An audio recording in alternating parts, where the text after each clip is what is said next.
Bonsoir tout le monde. Je suis désolé, j'essaie de trouver un système pour qu'il y ait le meilleur éclairage possible. Mais Non, mais c'est c'est où très vous avez bien. le spot en haut, où j'ai une toute petite lumière de chevet à côté. Donc ça sera ambiance intime ce soir. Mhm. Euh, donc je me présente, Michael Ben Sadoun, je suis à Kollel, à Villeurbanne. Ça va mon chéri? Tu te dis bonsoir? Là, je vous présente le petit bout. Il est chou.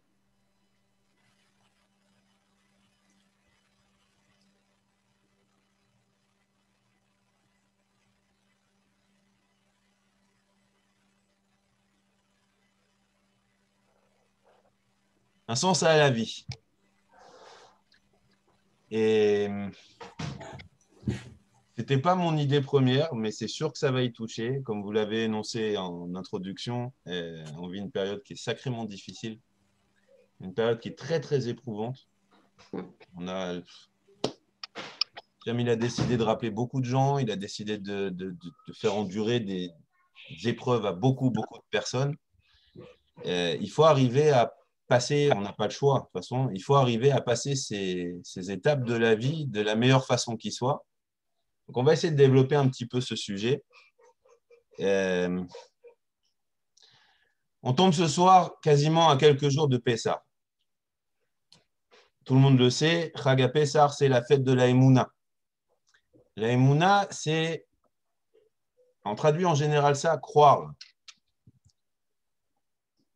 Avec nos connotations qu'on a mis aujourd'hui dans le mot croire, c'est certain, c'est que ce n'est pas croire.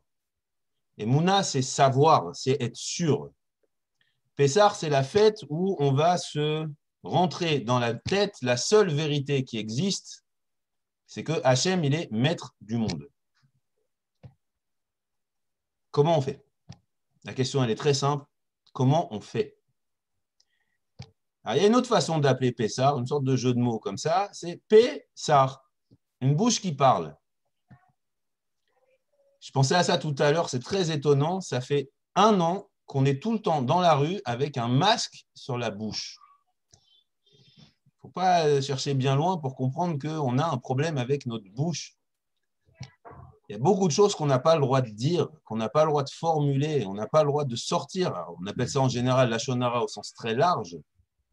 Il y a beaucoup de choses qu'on doit garder, qui ne doivent même pas exister, mais qu'au pire des pires, garder au fond de soi et pas les exprimer. Par contre, Pessah, on a une obligation de la Torah de parler ce soir-là. Et alors, il faut dire quoi? Comment on va bâtir cette émouna-là? Comment on va bâtir cette conviction qu'il y a un Boré Olam? Alors, c'est écrit dans la Torah. Quand ton fils il te demandera qu'est-ce qui se passe, parce que dans la Haggadah, on dit Manishtana, qu'est-ce qu'elle a de spécial cette nuit? Pourquoi cette nuit-là, du 15 Nissan, elle est différente de toutes les autres nuits de l'année? À ça, tu lui répondras Avadim ayenu les paro bemitzraim.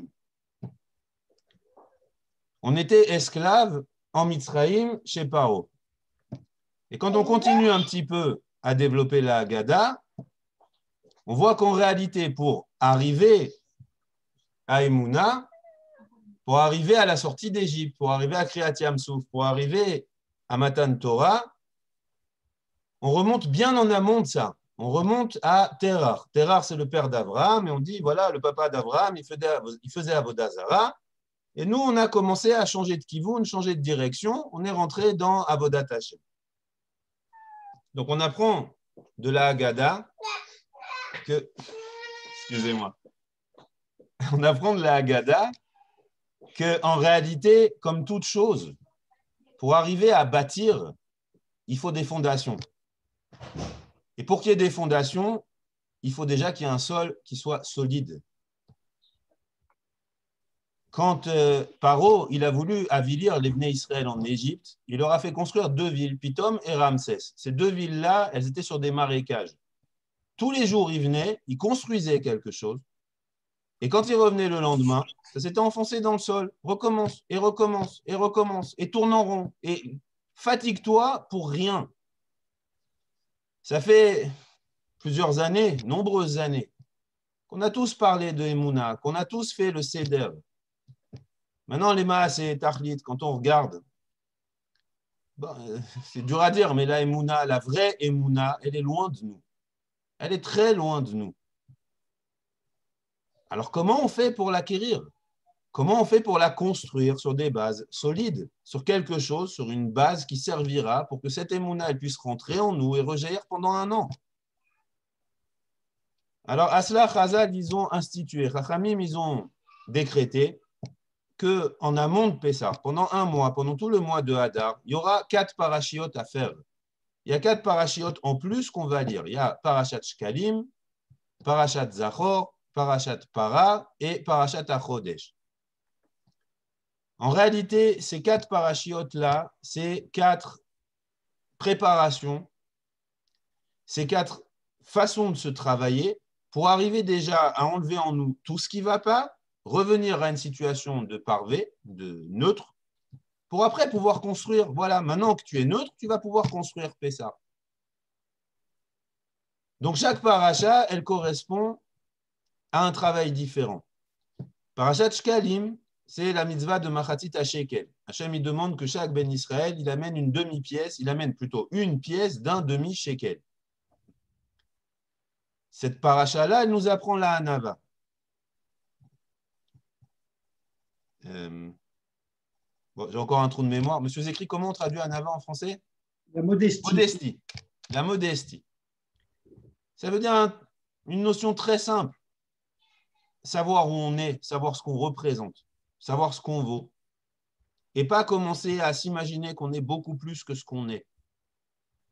La deuxième, c'est Parashat Zachor. Zachor, c'est Amalek, c'est les Sfekot, c'est les doutes. On doit enlever tous les doutes. On doit d'abord créer une base de modestie. Dans un deuxième temps, enlever tous les doutes, tous les faux doutes, toutes les fausses imaginations, tout ce qui nous déstabilise dans notre façon de juger une situation. Dans un troisième temps, ça sera à Parashat Para, et c'est celle qu'on développera ce soir si Dieu veut. Et dans un quatrième temps, c'est Parashat Achodesh. Achodesh, c'est Chadash, c'est faire rentrer la Torah en nous, que ça ne reste pas un code législatif, un code juridique, que tous ces dynimes-là, c'est une base que chaque Ben Israël, après, il doit adapter à sa propre personne. Manger kasher, c'est très bien. Alvaï déjà, qu'on arrive tous à manger kasher. Mais ça ne suffit pas. Si maintenant, moi, je sais que j'ai une tava, une pulsion particulière sur un certain aliment, je peux rajouter quelque chose. Je ne sais pas. Le chocolat, c'est kasher. J'ai le droit de manger du chocolat. Mais moi, je sais que j'ai une grande pulsion vis-à-vis du chocolat. C'est quelque chose qui m'attire sans arrêt, sans arrêt, sans arrêt, j'y pense. J'ai le droit de me rajouter une interdiction du chocolat. Ça, c'est la Hitrachut, ça, c'est Chodesh, ça, c'est faire rentrer en soi la Torah, l'acquérir, la faire vivre à l'intérieur de chaque personne. Donc, on a vu les 3 parachiotes, grosso modo, les 3 inyanim que on ne développera pas ce soir. Le 4e, c'est Parashat Para. Parashat Para, c'est la mitzvah de Para Adouma. Alors, pour comprendre cette mitzvah-là, il faut remonter au début de l'histoire. Les Bnei Israël, ils sont au pied du Har Sinaï. Moshe Rabbeinu, il va chercher la Torah. Pendant 40 jours, 40 nuits, il va monter sur le Har Sinaï. Il va apprendre la Torah de la bouche d'Hachem. Et il dit au Bnei Israël, attendez-moi, dans 40 jours, 40 nuits, je serai de retour. Le problème, si on peut dire comme ça, c'est qu'il n'est pas parti pile à un changement de jour. Il est parti dans l'après-midi. Donc, il a en fait rajouté quelques heures. Les Bnei Israël, face à cette situation, ils ne savaient plus analyser l'histoire. Est-ce qu'on doit compter 40 jours pleins ou est-ce que cette demi-journée-là, par un principe qu'on connaît qui s'appelle Rubo Kekulo, la majorité, c'est comme une entité, est-ce qu'on va la compter comme un jour en entier ou pas? Ils ont pensé que oui. Donc, ils ont commencé à compter 1, 2, 3, 4, 5. Ils sont arrivés à 40. Mon cher Rabbeinu, il n'est toujours pas revenu. Ils ont été pris, disons, d'une grande frayeur et ils ont fait le Hegel Hazar. Ils ont fait le veau d'or. Ils ont fauté une des plus grandes fautes de l'histoire du clan d'Israël. Ils ont fauté une faute d'Avodah Zara. Ce qu'on traduit en général d'idolâtrie.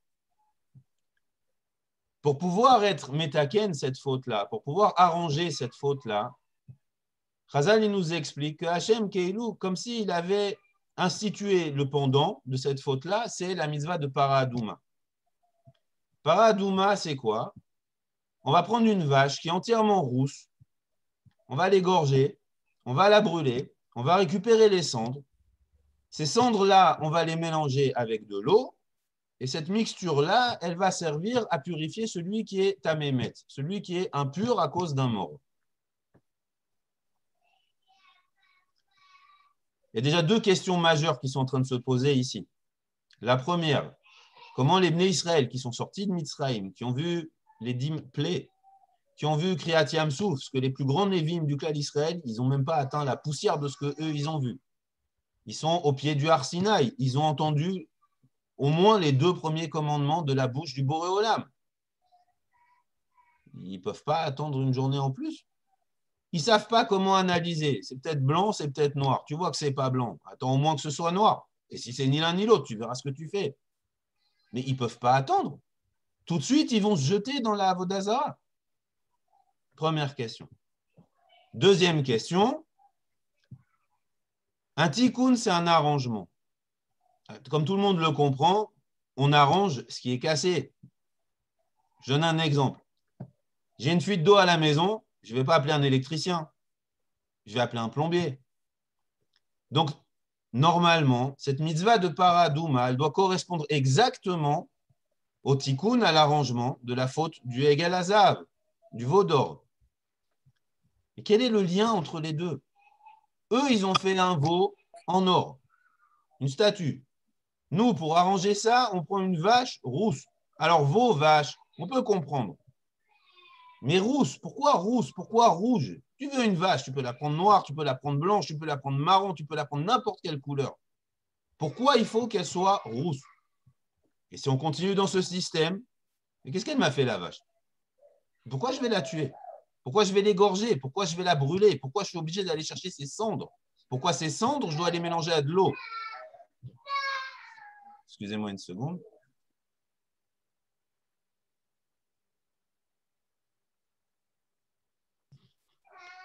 Voilà, excusez-moi. Et pourquoi les mélanger avec de l'eau? Pourquoi avoir besoin d'asperger? Et sûrement, ce qui va nous concerner le plus ce soir, pourquoi pour rendre tahor quelqu'un qui est devenu tamémet? Pourquoi purifier avec cela quelqu'un qui est devenu impur à cause d'un mort? Alors, pour comprendre cette fin d'histoire, on va être obligé au moins de poser quelques dynimes. On a ici un problème de pur et impur.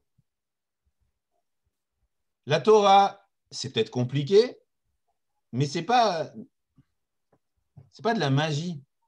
Ce n'est pas du fait n'importe quoi et puis on te dira qu'il se passe quelque chose. La Torah, c'est quelque chose de très sirli, de quelque chose de très intellectuel, de très réfléchi. S'il y a une notion de impur et de pur, c'est que forcément ça correspond à une perception des choses, à une compréhension des choses. Donc il va falloir définir dans un premier temps, dans un deuxième temps, disons, que signifie impur et pur, et puis surtout comprendre qu'est-ce qui se passe avec la Toumat Met, l'impureté du mort. Il y a beaucoup de Toumot dans la Torah. En général, toutes les Toumot, ça se passe de la façon suivante. La personne, elle est devenue impure, elle va au mikvé, le soir, elle est tahor, elle est redevenue pure. À part 2 autres exceptions qui sont Toumat Zav et Toumat Metzora, la Toumat Met, elle, il faut 7 jours. Pour pouvoir redevenir tahor, il faut 7 jours. 7 jours où il y aura plusieurs aspersions, où il y aura plusieurs mikvés. Il y a tout un processus qui se met ici vis-à-vis d'un problème qu'on n'arrive pas à comprendre. Qu'est-ce qui se passe avant? Qu'est-ce qui se passe après? Pourquoi ça doit se passer comme ça? Bekitsour, en résumé, où on va et qu'est-ce qu'on est en train de nous demander? Alors, dans un premier temps, on va essayer de comprendre ce que c'est que la Toumat Met, l'impureté d'un mort.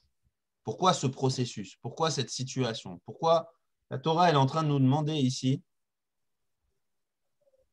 un processus qui est compliqué, qui est préoccupant, qui est harassant, pour pouvoir sortir de cette situation-là? Alors, je vais dire des choses qui sont peut-être délicates, ça touche un petit peu la sensibilité de chacun. C'est évident que je n'ai aucunement envie de blesser quiconque. Et des fois, c'est bien de dire les choses pour savoir de quoi on parle. Et puis surtout pour ne pas s'imaginer des choses et se créer soi-même des peines qui sont en réalité complètement inutiles. On va commencer par le point de départ. Lo alenu, lo alechem, quand une personne elle perd son proche, c'est sûr que la personne ici qui est vivante, celle qui reste, elle est dans un état de souffrance qui est incommensurable, inexplicable. On ne peut pas l'expliquer, on ne peut pas le vivre à sa place. Et chas v'shalom, on ne peut surtout pas justifier quoi que ce soit. La Torah ici, elle nous demande d'avoir une sensibilité, une vraie sensibilité. On a un proche qui décède, on n'a pas le droit de presque, chas v'shalom, de trouver ça normal. Et ça, en réalité, quel que soit l'âge du vivant et quel que soit l'âge du défunt. Quel enfant, je prends l'exemple d'un enfant avec ses parents, mais c'est pareil pour un enfant et ses frères, et chas v'shalom pour une personne et ses propres enfants. Est-ce qu'il y a quelqu'un au monde qui peut dire, ça y est, je suis rassasié de l'amour d'un de mes proches pour dire, il a vécu assez longtemps? Ça ne veut rien dire. On a des liens avec les gens qui sont, pour une fois, réellement intemporels. Ces liens-là, plus ils dureront longtemps, mieux ce sera. Et c'est comme ça que ça doit durer. On ne peut pas justifier le décès, chas v'shalom, des fois on entend ce genre de phrase, en disant, on entend des gens dire, voilà un tel, il est mort, ouais, mais ça va, il a vécu longtemps. Mais qu'est-ce que ça veut dire qu'il a vécu longtemps? Et pour les gens qui l'ont perdu, ça s'appelle longtemps. Cette façon d'expliquer les choses, en fait, c'est la désentimentaliser. C'est avoir un cœur de pierre. Se détacher des choses au point où, comme si on pouvait dire, ça y est, ça suffit.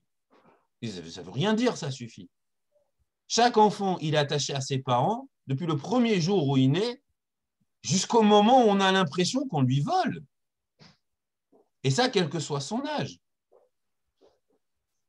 Donc, il faut bien comprendre ici, quand une personne, elle vit un décès, c'est ancré au fin fond d'elle qu'il y a une déstabilisation. On lui prend ses repères, on lui prend toute sa vie, elle tourne autour de cette personne. Et on est en train de lui dire, allez maintenant, tu vis une nouvelle vie, tu fais autre chose. On te met au pied du mur, en une seconde, tu dois changer tout ton système. C'est tellement fort ce que la personne, elle ressent, qu'il y a un dîn dans la Torah, chez Chazal, qui s'appelle le dîn de Onen. Quand il y a un décès, quand il y a un décès, les personnes qui doivent s'occuper de l'enterrement, c'est les proches du décédé. Comme ça, la Torah, elle a décidé, c'est ton proche, c'est à toi de vivre cette expérience au maximum. Alors, c'est très dur ce que je suis en train de dire, mais c'est ce que la Torah, elle demande. Et tu dois t'occuper de lui. Mais d'un autre côté, on sait pertinemment qu'on est en train de demander à la personne qui reste vivante un effort colossal.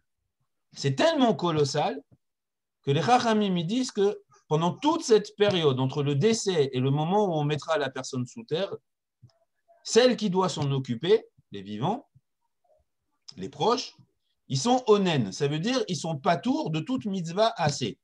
Tout ce qui est une mitzvah sous forme de fait, ils ne doivent plus la faire. Par exemple, ils ne doivent pas faire la tfila, ils ne doivent pas faire les brachot. Bien sûr qu'ils doivent manger kasher, bien sûr qu'ils doivent faire Shabbat. Ça, c'est des lots à assez. Mais tout ce qui est assez, ils ne doivent plus les faire. L'explication avec ce qu'on vient de présenter avant, en réalité, elle est toute simple. Comment quelqu'un à qui on vient d'enlever tous ses repères, il peut dire « Ouais, attends 5 minutes, je vais aller faire la tfila.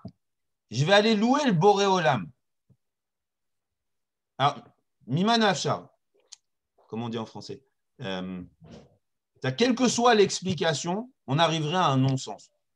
Si la personne elle est réellement capable d'aller faire la tfila et de louer Hachem à ce moment-là, c'est qu'en réalité, sa peine, elle n'est pas en train de la vivre. C'est du cinéma, c'est Hollywood. Si elle vit sa peine pour de vrai, elle peut pas, elle n'arrive pas, c'est un mensonge que d'aller dire je Je te loue, Hachem. À ce moment-là, je suis tellement déstabilisé, tellement perturbé, que je ne peux pas basculer d'un sens à l'autre. C'est pour ça qu'on lui dit, ne fais pas n'importe quoi. Tu n'es pas capable de le faire. Tant que la personne, le décédé, il n'est pas enterré, tant que tu n'as pas passé un premier step, ne fais pas ce genre de choses. Ça ne veut rien dire. Une fois qu'on a enterré le décédé,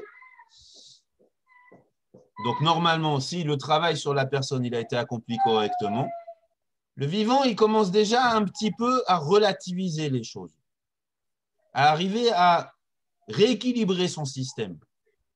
Il peut commencer à refaire des mitzvot. Il peut commencer à dire, bon, ok, il s'est passé quelque chose, il y a un problème, mais on avance. Mais c'est sûr qu'on ne peut pas basculer de tout blanc à tout noir en une fraction de seconde. Donc, il va y avoir toute une semaine. C'est ça la semaine de Tahara du Tamémet, où on va commencer à l'asperger. On va l'aider en fait à se remettre dans son cadre, à se remettre dans ce qu'il comprend. Oui? Non, c'est bon. C'est-à-dire, la personne, elle est impure. C'est-à-dire, ça veut dire quoi, impure? Elle est déséquilibrée dans ses fondamentaux. On va l'aider pendant une semaine. Comment? On va l'asperger avec ses cendres et avec de l'eau, un mélange cendre, eau. Elle, en même temps, elle ira au mikvé. Et au bout d'une semaine, ça y est, la touma, elle est partie. On a retrouvé l'équilibre. Alors maintenant que j'ai présenté la théorie, on va pouvoir rentrer un petit peu plus dans le vécu de ce que je suis en train de dire. On sait, Hachem, il est kulo chesed. La seule chose qu'il sait faire, c'est du bien. Aller dire à quelqu'un qu'au moment où il perd son proche, c'est du bien, il ne peut pas le comprendre. Ça ne veut rien dire dans sa tête. Ce n'est pas possible. On lui laisse un moment où de toute façon, il ne peut pas comprendre. Alors, ça ne sert à rien. On ne va pas forcer les gens, on ne va pas les envoyer dans le mur. Ce n'est pas ça la Torah. La Torah, ce n'est pas te faire faire des choses que tu es incapable de faire. La Torah, c'est te faire faire des petits efforts. C'est te faire évoluer, te faire grandir. Donc, on sait que là, on ne peut rien faire. Alors, on lui laisse le temps. Après, pendant une semaine, on va re-rentrer dans un système où ces mots, ils vont pouvoir commencer à revenir dans sa tête. Hachem, il est chesed. Mais ça ne peut pas se faire tout seul. Ça ne sert à rien de dire à quelqu'un, tu sais, tu as un problème, Hachem, il est chesed, tu n'as plus de problème. Ça ne veut rien dire. La personne à qui on dit ça, c'est des sons qu'il entend. Comment on donne une vie à ça? Alors, il y aura deux choses à expliquer ici. Et dans un premier temps, on va retourner sur l'avant-dernière question qu'on avait posée. Alors, qu'est-ce que c'est que pur et impur? Alors, maintenant, on a compris. Quand est-ce qu'une personne elle est pure vis-à-vis des problèmes de Touma Tahara? C'est quand son système de réflexion, il est correct. Je sais que Hachem, il est kulo chesed. Je sais que tout ce qui m'arrive, c'est que du bien. Je n'ai pas de problème. On a tous des petites galères dans la journée.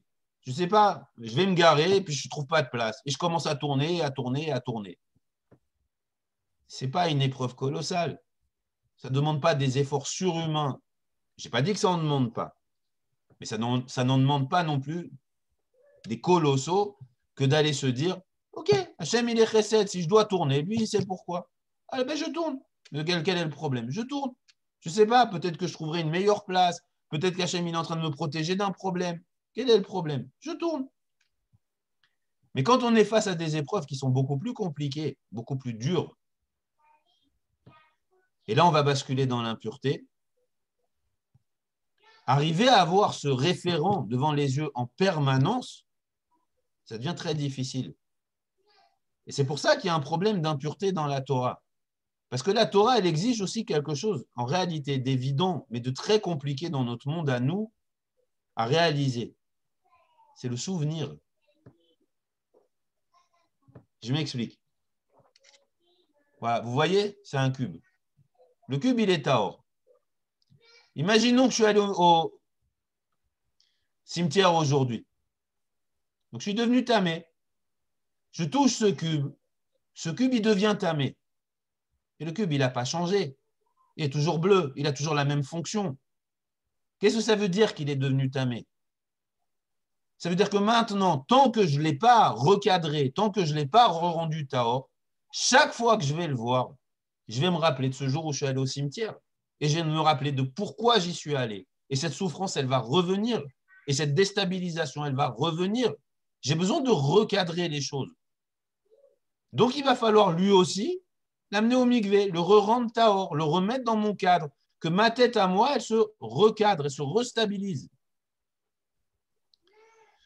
Donc, on a compris que notre tamémet, il a besoin de se restabiliser. Vis-à-vis de quel problème? Du problème qu'Hachem, il est kulo chesed, il est que bonté, il est que gentillesse, il est que générosité, il est que donneur, et que moi, à ce moment-là, je n'arrive pas à le voir. Comment on fait? Alors, il faut les cendres, donc on va expliquer ce qui se passe avec la vache rousse, et il faut l'eau. L'eau, comme tout le monde le sait, c'est le machal par excellence de la Torah. On est en train de dire ici que rêve pas, ton cadre il est ébranlé, il ne reviendra pas tout seul. Il ne va pas revenir parce que tu as envie. Il va revenir parce que tu vas faire des efforts. Tu vas essayer de créer une proximité supplémentaire avec Hachem.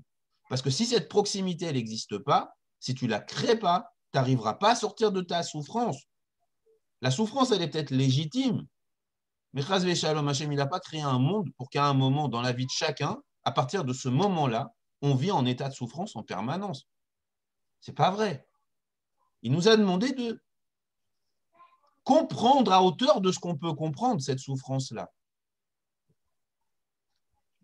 Donc, elle va demander un certain effort vis-à-vis de notre compréhension des choses. Mets-toi un peu plus de Torah, rentre dans la Torah, va au mikvé, rentre dans l'eau, encore une fois. Ah, vous êtes des dames, ce n'est pas à vous que je vais l'apprendre.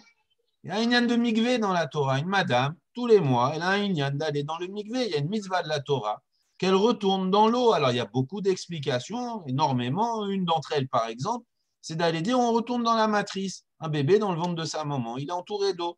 On retourne, on recommence une autre vie. Nouveau départ, nouvelle chance, on recommence. Et pourquoi la vache rousse? Pourquoi ces cendres? Je recommence, une question pshuta. La vache, elle n'a rien demandé. La pauvre Miskina, elle était dans son pré, elle était tranquille. Moi, je viens, je l'égorge, je la brûle. J'ai peut-être un problème, j'ai peut-être un besoin. Et ça ne justifie pas que je lui fasse du mal à elle. Elle ne m'a rien fait, cette vache.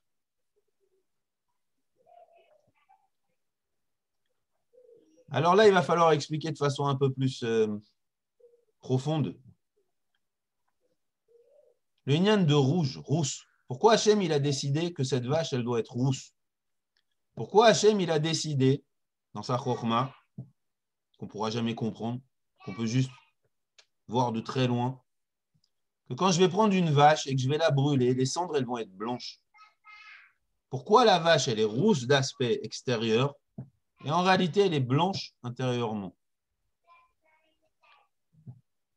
Alors ici, il va falloir rentrer dans les fondamentaux. Chaque chose que Hachem il a créé, tout de A à Z, chaque chose correspond à une de ses volontés, à un de ses comportements.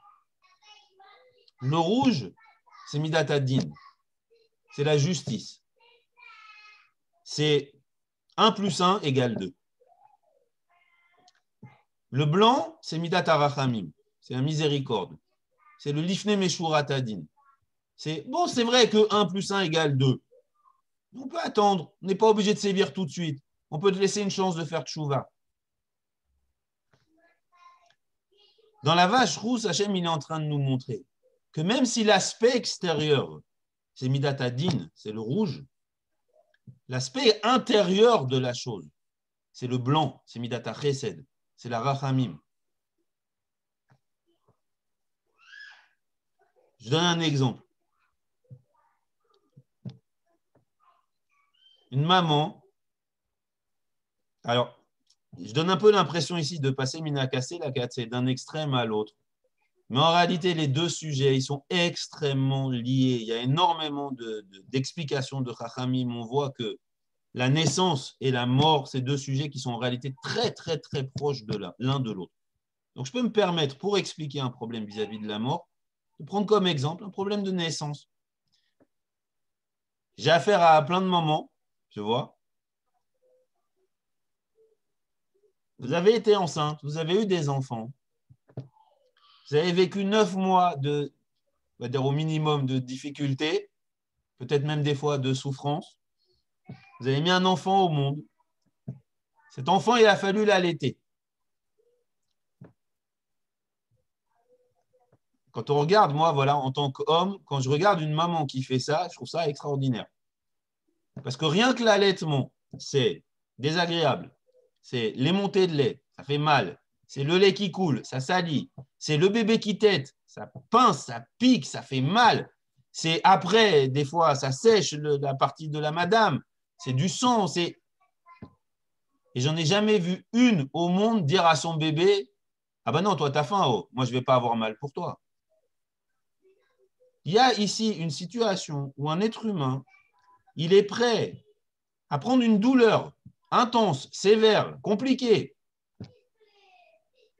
pour le bien-être d'autrui et à même pas s'en rendre compte. C'est tout à fait naturel, c'est tout à fait normal, ça ne peut pas se passer autrement comme ça. Quand on rentre un petit peu plus en détail dans l'histoire, une maman, elle fait du lait, le bébé, il boit du lait. Dans la bria, dans la création du monde, il y a des milliards d'espèces différentes. Si on part de l'insecte, le poisson, l'oiseau, le mammifère, l'être humain, des milliards d'espèces différentes. Il y en a une seule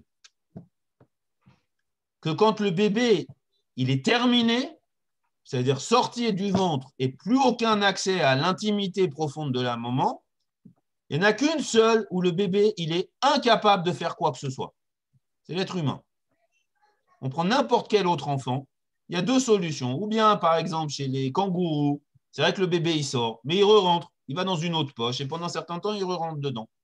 Ou dans tout autre animal, à partir du moment où le bébé il est sorti, ça y est, en 30 secondes, il marche, il part, il bouge, il se débrouille. L'être humain, non. Le bébé, il est incapable de faire quoi que ce soit. Il va vivre qu'à une seule condition, le chesed et la rachamim de sa maman. Comment Hachem il montre ça? Parce que la maman, elle va lui donner à manger. Quoi? Du lait. Le lait, il est quelle couleur? Il est blanc. Midata rachamim. Maintenant, ce lait, il vient d'où? Alors, Chazal, il nous explique que le lait, en réalité, c'est une transformation du sang. Le sang, il passe au travers du corps, dans les vaisseaux, que ce soit les veines, les artères, peu importe. Et en réalité, comme ça, Chazal, il explique que dans la glande mammaire, il y a une partie du sang qui va rentrer dedans, donc du rouge, et ce rouge, il va se transformer en lait, en blanc. On est en plein dans le même problème.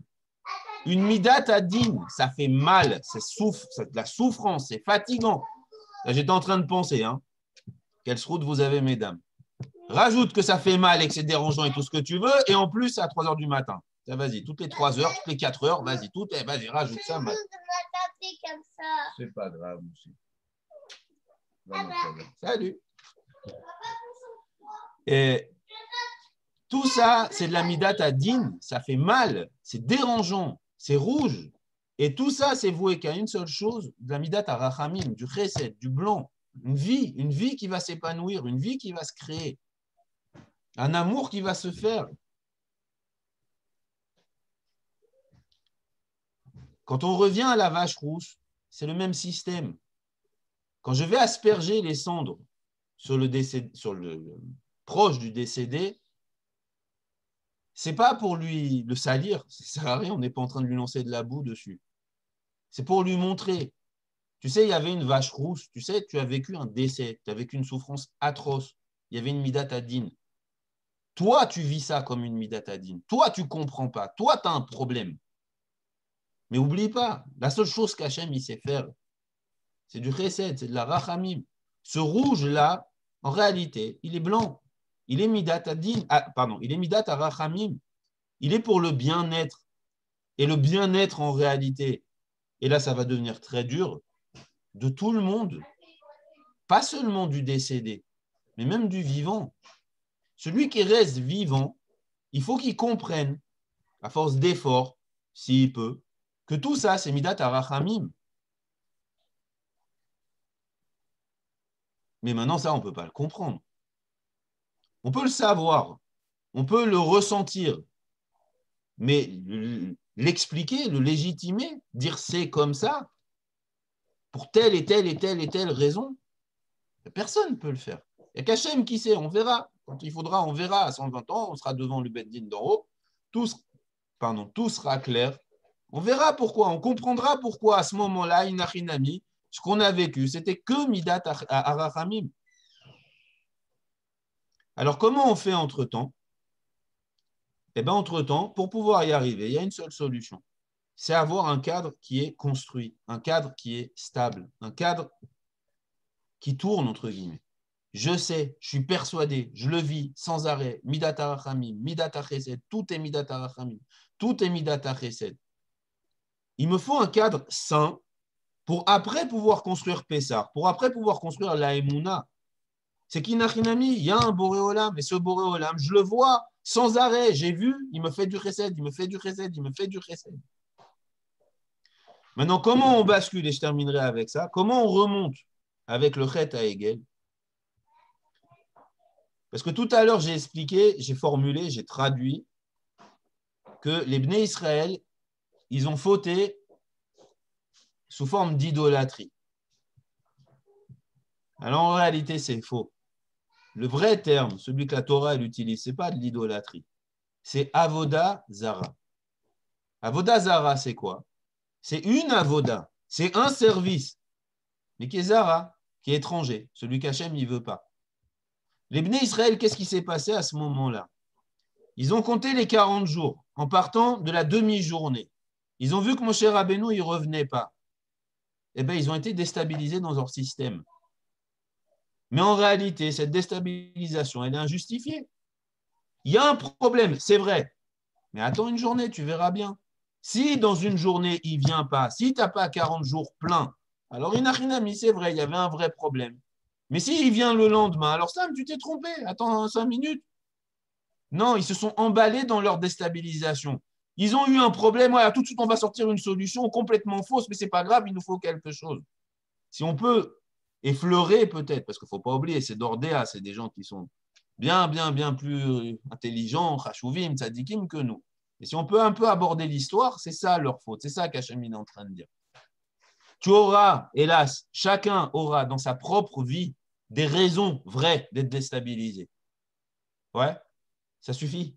Ces souffrances-là, elles sont suffisantes pour avoir notre quota de souffrance dans notre vie. On n'a pas besoin de s'en rajouter, on n'a pas besoin de s'en inventer en plus. Qu'Hachem, il nous protège, qu'Hachem, il nous garde toujours, il nous aide à rester dans notre cadre, celui d'un Ben Israël, celui de Hachem, il est cool au Chesed. Men Kenny Ratson, merci pour votre attention. Si vous avez des questions. Merci beaucoup. Si vous avez des questions, mesdames, c'est le moment. Moi, je voudrais savoir, excusez-moi, bonsoir, Rav Ben Bonsoir. Sadoun. Ça veut dire que quand on est déstabilisé, est-ce que nous, femmes, même si on n'est pas obligé maintenant d'aller au mikvé, est-ce qu'on peut aller au mikvé? Alors, vous posez une question qui est très pertinente. Le problème des mikvaot aujourd'hui. Alors, dans la Torah, il y a plusieurs cas où la Torah, c'est une mitzvah d'aller au mikvé. Et très souvent, c'est pour des problèmes de Tumat Tahara, de pureté et d'impureté. Aujourd'hui, de toute façon, on est tous rentrés en contact avec un mort, ou de près ou de loin, mais on est tous rentrés en contact avec un mort. Donc, de toute façon, on est tous tamémet. Cette pureté-là, cette impureté-là, on ne peut plus l'enlever, puisqu'on n'a plus le Beth Amikdash, on n'a pas la Paradouma. Donc, cette impureté-là, ça y est, on est dans le summum du monde de l'impureté vis-à-vis, je parle des dinim de la Torah, du Shulchan Aruch. Il y a une seule exception qu'on peut encore faire, d'où l'importance, d'où le shrout que vous avez, comme à Pessah. Alors, je fais une toute petite parenthèse. Le Shla Kadosh, il dit la chose suivante. À l'époque du Beth Amikdash, un Ben Israël, c'était très régulier qui mangeait quelque chose de Kadosh. Ça pouvait être Bikurim, ça pouvait être les Maaserot, Maaser Sheni pour un Israël, ça pouvait être Maaser pour un pour un Lévi, Troumot, les Matanot, les Korbanot, c'était non-stop. Un Ben Israël, il pouvait trouver un système où toute la journée, tout le temps, il mangeait quelque chose de Kodesh. Aujourd'hui qu'on n'a plus le Bet Amikdash, la seule chose qui nous reste, c'est Achilat Matzah. Achilat Matzah, c'est la seule. Manger la matzah le soir de Pessah, le kazaït, au moment de Achilat Matzah, c'est la seule mitzvah, minatora, qui nous reste de consommation. Vous, mesdames, vous avez le srout encore, contrairement à nous les hommes, d'avoir la seule mitzvah, minatora de mikvé qui existe aujourd'hui.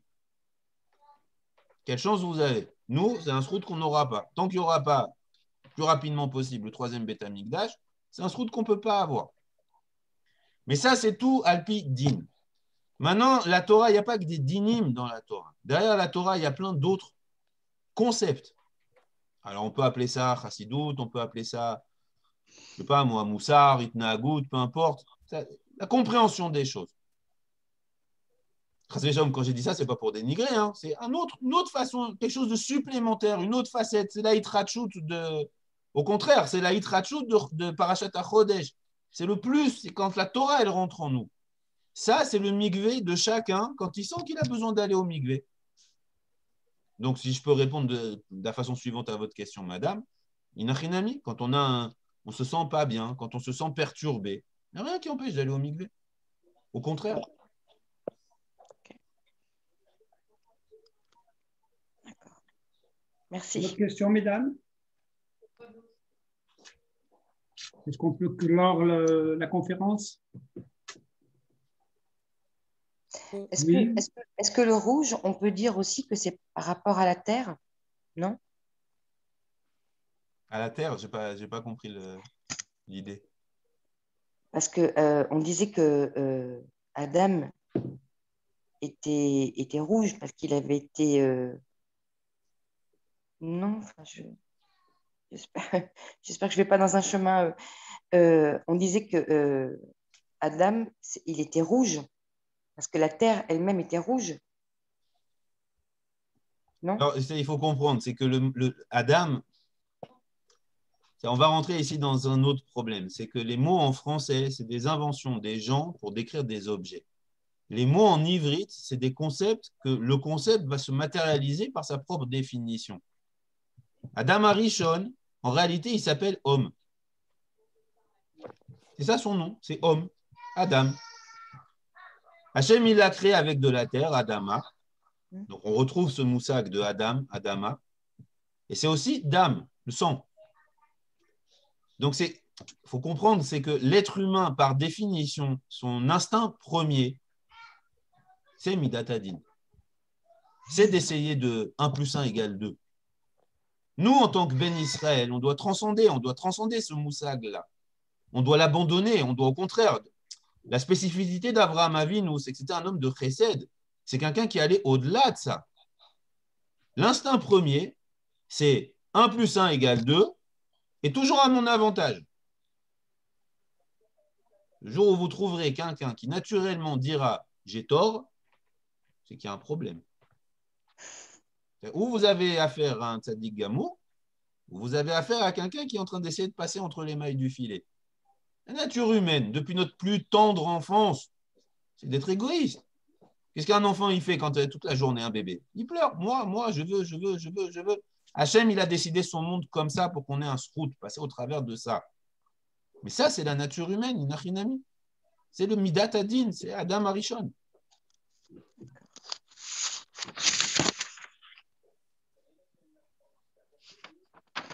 Quand vous dites qu'il faut se créer une proximité, ça veut dire qu'on parle avec Hachem, c'est ça?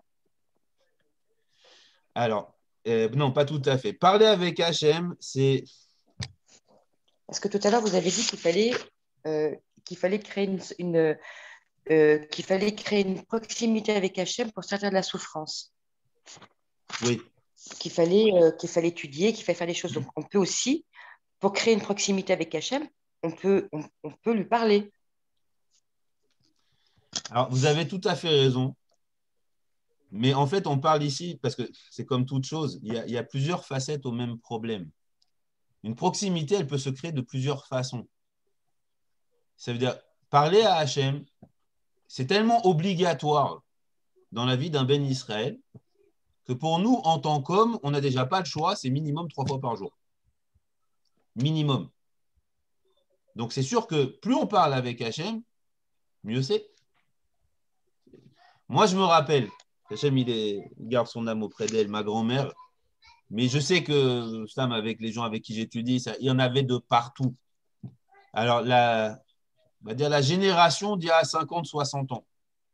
Et madame, dès qu'il y avait un quelconque problème, souci, quoi que ce soit, elle va près de la mezouza. Elle commence à déverser son cœur. Oui, une proximité, ça se fait en parlant. Une achinami, c'est vrai. Mais maintenant, il y a aussi d'autres façons de créer une proximité. C'est une proximité, celle dont je parlais tout à l'heure dans la Chodesh. Je pense que c'est peut-être à ça que vous faisiez allusion. C'est une proximité dans le sens où la Torah, c'est une loi. C'est un livre de loi, c'est un livre de règles. Il y a deux façons d'utiliser ces règles. Ou bien je les utilise juste pour savoir que je ne suis pas en situation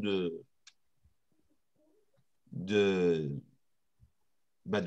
contre la loi. Ou alors la loi, je veux tellement qu'elle rentre en moi que moi-même, je vais me mettre des protections sur cette loi-là. Je vous donne un exemple sur la vie de tous les jours. Voilà, c'est bien, j'ai affaire à des moments, je pense que ça va vous parler. Vous êtes dans la rue avec vos enfants quand ils sont tout petits. Ouais. Il y a des feux rouges, il y a des routes. Il y a deux façons de faire. Ça me les masse, il y a deux façons de faire. On marche l'un à côté de l'autre et je lui dis quand est-ce qu'on s'arrête. Et l'enfant, il écoutera, il s'arrêtera. Il y a une autre façon de faire. C'est que je prends sur moi en tant qu'adulte de toujours lui donner la main. Il me donne la main. C'est pas, dans l'absolu, ce n'est pas nécessaire. Il s'arrêtera si je lui parle. Je prends sur moi cet effort supplémentaire, lui donner la main. Pourquoi? Parce que je l'aime tellement que je ne veux même pas prendre le pseudo peut-être risque qu'il ne va pas m'écouter. La Torah, c'est la même chose. On peut se suffire de la loi basique, mais dans ce cas-là, ça restera très loin de nous. On peut la faire rentrer en nous, rajouter des choses. Si je peux me permettre, M. Zekri, oui. Tout à l'heure en introduction, alors M. Zekri, il a dit, et c'est vrai, c'est absolu, mais il faut savoir ici après, si vous voulez, après ça, c'est donné à la chorma de chacun, de chacune. Mesdames, vous êtes un exemple sur le ménage de Pessar. Le strict halacha, kasher, Pessar, kasher, en 3 jours, c'est fini. Et pareil, ces générations d'avant, Pessar, on va aller chercher le chametz sur le plafond, sur le lustre, sur des endroits, mais d'abord, c'est même plus du chametz, et après, c'est impensable qu'un monsieur, une personne, elle va aller manger cette miette qui traîne dans la poussière là-bas. On n'est pas dans le din ici. On est dans l'acquisition de la Torah. Hachem, il a dit, je veux pas qu'il y ait je veux pas qu'il y ait de chametz à la maison. Très bien. Eh bien, moi, je vais aller l'enlever jusqu'à la poussière qui est au-dessus du lustre pour lui montrer l'attachement que j'ai avec lui. C'est encore une autre façon d'avoir une proximité avec le Boré Olam. Je voudrais rajouter quelque chose parce que habituellement, ce cours, juste avant de Pessah, on le fait toujours pour l'Eilu Nishmat, la maman de Sabrina, le papa de Sabrina, pardon. Et je voudrais rajouter son nom qu'on a oublié tout à l'heure, c'est Yitzhak Ben Yosef. Donc voilà, je le rappelle à nouveau. Et c'est vrai que cette année, on ne peut pas se réunir, donc autant faire les choses comme ça. Voilà. Est-ce qu'il y a quelque chose à rajouter, mesdames? Non? C'était complet. Hein? Oui. Merci. C'était clair et complet et très intéressant. Et écoute, Michael, en tout cas, je te remercie. C'est moi qui vous remercie beaucoup. Merci. Je remercie chacune qui est présente ce soir. Merci. Merci beaucoup. Merci beaucoup. Merci. Et on se voit après Pessah, Bezrat Hashem. Je ne pense pas pouvoir organiser un cours pendant Chol HaMoed. Si jamais c'est le cas, je vous communiquerai sur le groupe. Mais sinon, je souhaite à chacune d'entre vous, et notamment à vos familles et à Michael et sa famille aussi, Pessah Kasher Vesameach, Et ne pas oublier que lorsqu'on est assis le soir du Seder, et surtout bien penser qu'Hachem nous ouvre et nous libère de tout ce qui peut entraver notre progression spirituelle, c'est-à-dire savoir ouvrir notre cœur et faire en sorte qu'on puisse réaliser tout le bien qui se trouve à l'intérieur de lui. C'est ça la vraie prison, c'est ça le véritable Égypte, c'est ne pas pouvoir réaliser le bien que chacun possède en lui et le manifester à ses proches et s'il en a beaucoup, à beaucoup plus loin. Merci beaucoup en tout cas. Amen. Merci Daniel. Merci Daniel. Merci, au revoir. Merci beaucoup. Merci infiniment. Merci beaucoup. À bientôt. À bientôt. Toda. Ça marche.